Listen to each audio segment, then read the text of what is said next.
台南市长王伟特表示，伫目前全球疫苗拢供不应求的时刻，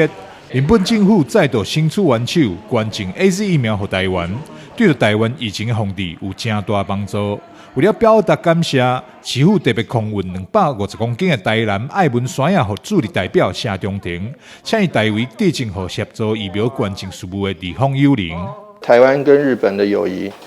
是非常深厚的。那尤其台南，是日本朋友很喜欢吃芒果，我们的特色的爱文芒果。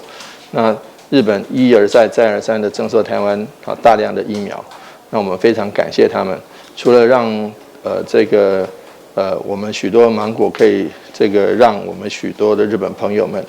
在日本帮忙出力的日本朋友们可以品尝到台湾优质的芒果之外，我们也请驻日代表处谢长廷大使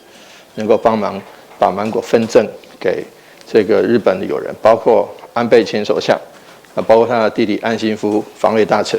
还有可能安倍。还有许多日本的国会议员，那这个部分，也谢谢驻日代表处他们的一个协助。那当然，谢长廷大使功不可没，那我们也赠送一些给谢长廷大使。另外，许多台南市的友谊城市、姐妹市，这些我们本来就已经预算好要赠送他们芒果，那这次也一并来赠送给他们。日本送予咱的第3批疫苗。伫15日到台湾，伫台南市送予日本的山药，也伫同一天运到东京，并由助力经济文化代表处行政组长洪英杰以及秘书邱金瑜协助转正。我们希望台湾芳甜的爱文山药，会当予日本朋友感受到台湾满满的诚意。台南新闻张硕维采访报道。